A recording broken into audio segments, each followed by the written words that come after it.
Good afternoon sir. Good afternoon. तो kidney के बारे में हम लोगों ने कल देख लिया था। कैसी होती है? सेम के बीज के आकार की और कत्थई भूरे रंग की, है ना। पड़ी कहाँ पर होगी? तो हमने तो बताया था कि ये ह्यूमन की बॉडी है। ये उसका मान लो चेस्ट वाला एरिया है। कौन सा एरिया? सही चेस्ट। है। हाँ, चेस्ट मतलब रिप्स वाला, है ना, छाती वाला एरिया, है ना। और यहाँ पर क्या हो जाएगा? तुम्हारा जो पेट वाला एरिया है उदरीय गुहा में स्थित होगी। कौन सी गुहा में स्थित होगी बेटा? उदरीय गुहा में, है ना।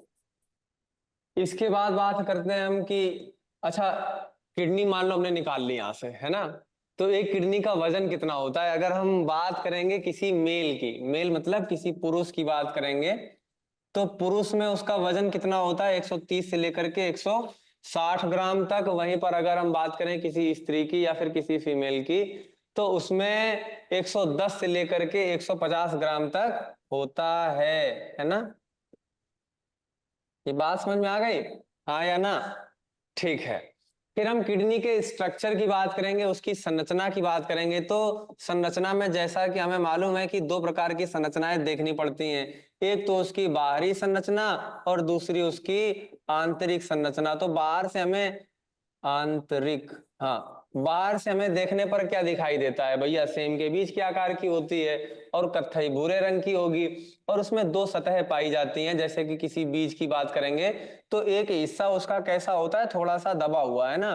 तो दबे हुए हिस्से को हम लोग क्या बुलाते हैं? अवतल। और एक हिस्सा कैसा होगा बच्चों? उसका उभरा हुआ। इस उभरे हुए हिस्से को हम लोग क्या बुलाते हैं? उत्तल। ये बात समझ में आई?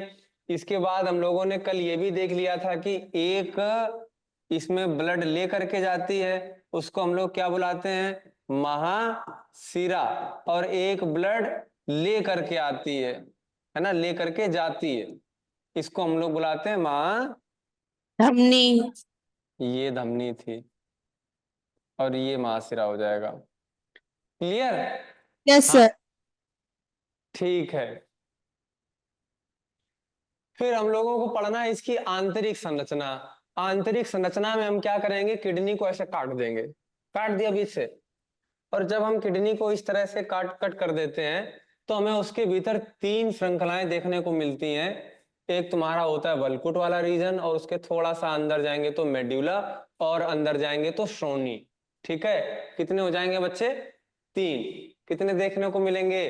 तीन देखने को मिलेंगे। और जो तुम्हारा मेड्यूला वाला रीजन है, इसी मेड्यूला वाले रीजन में तुम्हें क्या देखने को मिलेंगे?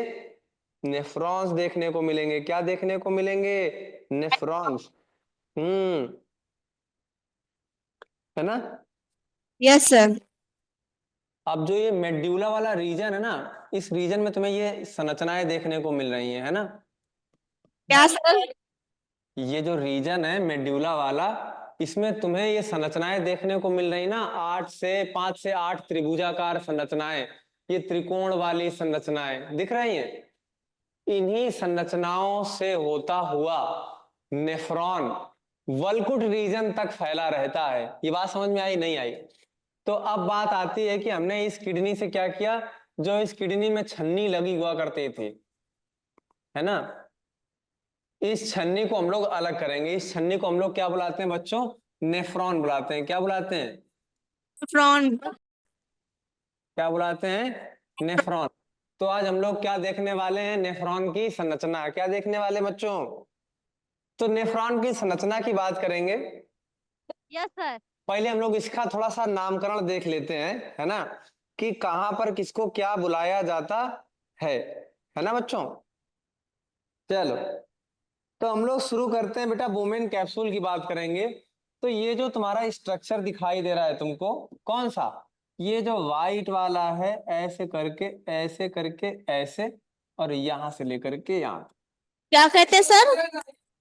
इस वाले, ये जो व्हाइट वाला स्ट्रक्चर ना, जो सबसे स्टार्टिंग में हमने ड्रॉ किया था, ये वाला स्ट्रक्चर, इस वाले स्ट्रक्चर को हम लोग बुलाते हैं वुमेन कैप्सूल। क्या बुलाते हैं बच्चों? फिर तुमको यहां पर ये संरचना दिखाई दे रही है ना, ये वाली ऐसे घूमी घूमी संरचना। यस इस सर। हुई संरचना को हम लोग बुलाते हैं समीपस्थ कुंडलित नलिका। ठीक। Yes sir. फिर तुम्हें दिखाई दे रहा होगा कि ये अचानक से क्या हो गया, डाउन हो गया, है ना। Yes, sir. ये जो पाइप अचानक से डाउन हुआ है इसको हम लोग क्या बुलाएंगे, अवरोही भुजा। यहां तक समझ में आया। Yes, sir. अब ये नीचे की तरफ जा रही है तो हमने इसको अवरोही बुला दिया, और वापस से ये ऊपर की तरफ आ रही तो हम लोग इसको क्या बुला देंगे, आरोही भुजा। क्या बुला देंगे। आरोही भुजा। हाँ, ये जो पूरी संरचना है जहां पर ये लूप बन रहा है, लूप समझ रहे हो, जहां से ये घुमावदार संरचना बन रही है, इस घुमावदार संरचना को हम लोग बुलाते हैं हेनले का लूप। क्या बुलाते हैं। ले का लूप। हाँ, अब तुम ध्यान से देखो, तुम्हें यहां पर दिखाई दे रहा होगा कि बोमेन कैप्सूल के पास में था, तो हम लोगों ने इसको बुला दिया समीपस्थ कुंडलित नलिका। और Yes. ये बोमेन कैप्सूल से दूर है तो हम लोग इसको बुला देंगे दूरस्थ कुंडलित नलिका। क्या बुला देंगे। दूरस्थ कुंडलित नलिका। हाँ, ये बात समझ में आ गई। Yes, sir. वेरी गुड, पक्का आ गई। Yes, sir. ठीक है, एक बार वापस से रिपीट कर रहे हैं कि ये जो तुम्हारा व्हाइट वाला रीजन था, इस रीजन को हम लोग क्या बुलाएंगे, फेमीन कैप्सूल। Bowman capsule. और बोमेन कैप्सूल से जैसे ही हम आगे बढ़ते हैं तो हमको ये टेढ़ा मेढ़ा स्ट्रक्चर प्राप्त होता है, इसको कुंडलित नलिका बुलाते हैं। जो कुंडलित नलिका है बोमेन कैप्सूल के पास में है तो हम इसको समीपस्थ कुंडलित नलिका बुला देंगे। और इसके बाद ये आरोही भुजा, ये लूप ऑफ हेनले, हेनले का लूप, और ये आरोही भुजा, ये दूरस्थ कुंडलित नलिका।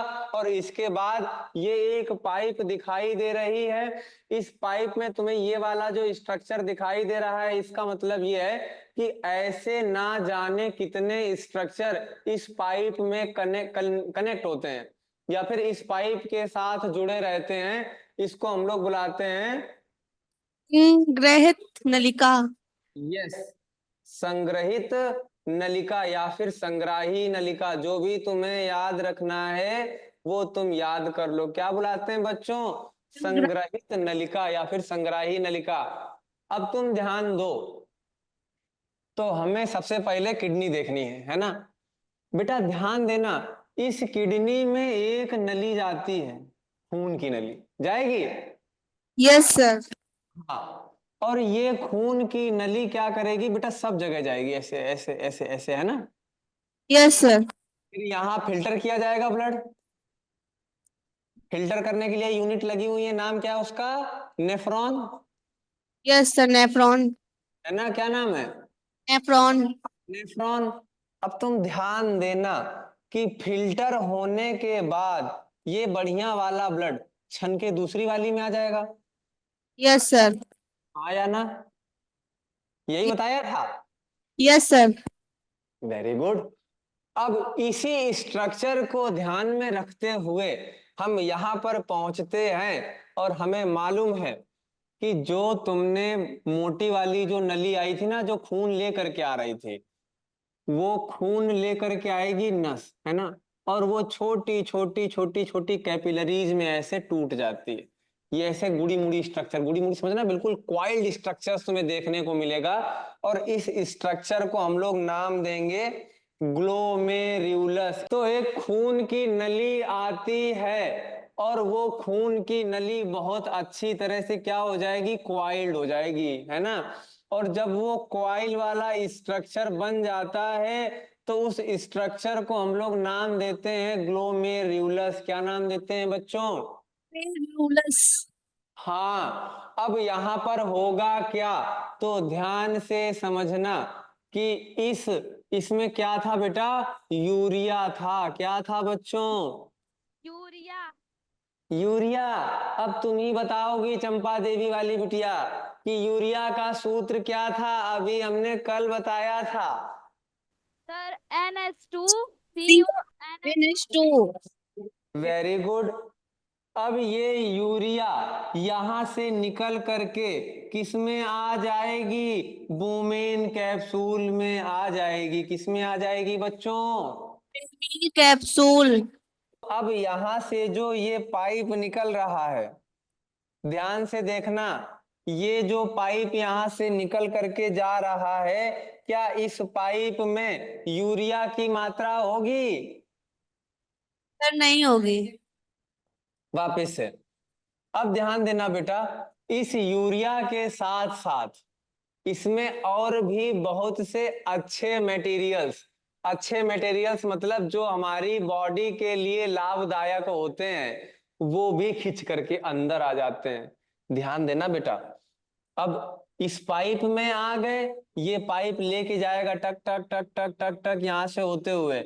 अब तुम लोग बताओगे बोमेन कैप्सूल में आया, बोमेन कैप्सूल के बाद कहाँ जाएगा? समीपस्थ कुंडलित नलिका में, और समीपस्थ कुंडलित नलिका से होते हुए आरोही अवरोही भुजा, अवरोही भुजा से लूप ऑफ हेनले, और लूप ऑफ हेनले से आरोही भुजा, आरोही भुजा के बाद जाएगा दूरस्थ कुंडलित नलिका, और दूरस्थ कुंडलित नलिका के बाद कहाँ जाएगा?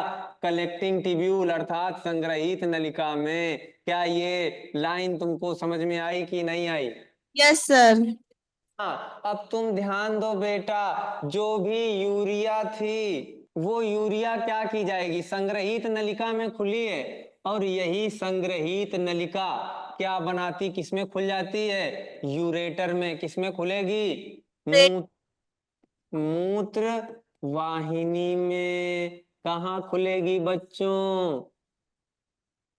मूत्रवाहिनी। क्या ये बात समझ में आई तुमको? Sir yes sir. Very good. वापिस से ध्यान देना कि एक नस आई थी, एक एक सिरा नहीं, एक धमनी आई थी, और उस धमनी में ढेर सारी यूरिया थी। यूरिया क्या होगी उस धमनी, वो धमनी इस पूरे संरचना को हम लोग बुलाते हैं नेफ्रॉन। क्या बुलाते हैं बच्चों? फ्रॉन। और नेफ्रॉन में जाते ही यूरिया कहाँ निकल करके, ध्यान देना, इस पाइप से निकल करके कहाँ आ गई? बोमेन कैप्सूल में आई, और बोमेन कैप्सूल ने धक्का मार मार के उसको कहाँ भेज दिया? संग्रहित नलिका में। और ये संग्रहित नलिका कहाँ खुलेगी बच्चों? मूत्रवाहिनी में। वेरी गुड, मूत्र वाहिनी में खुलती है। ऐसी हमने तुमको बताया था कि ढेर सारे नेफ्रॉन तुम्हारी किडनी में पाए जाते हैं, है ना? यस। और जब ढेर सारे नेफ्रॉन होंगे और एक संग्रहित नलिका में, मान लेते हैं ठीक है कि 50 नेफ्रॉन लगे हुए हैं, यहाँ भी एक नेफ्रॉन लगा है, यहाँ भी एक लगा है, यहाँ भी एक लगा है, तो ऐसी कई सारी संग्रहित नलिका होंगी, और ऐसी कई सारी संग्रहित नलिका मिल करके मूत्रवाहिनी में खुलती है। क्या ये बात समझ में आती है? Yes sir. Yes sir. अच्छा बच्चों, एक चीज और नोट कर लेना, छोटी सी है, कि जो नली खून ले करके आती है इसके भीतर जाएगी, इस वाली खून की नली को हम लोग बुलाएंगे अभिवाही धमनी। क्या बुलाएंगे? अभिवाही धमनी, है ना? और खून भाई यहां पर निकाल लिया गया यूरिया, इसको बुलाएंगे अपवाही धमनी। क्या बुलाएंगे बेटा? अपवाही धमनी। चलो आज के लिए इतना ही रखते हैं, फिर मिलेंगे अगली क्लास में।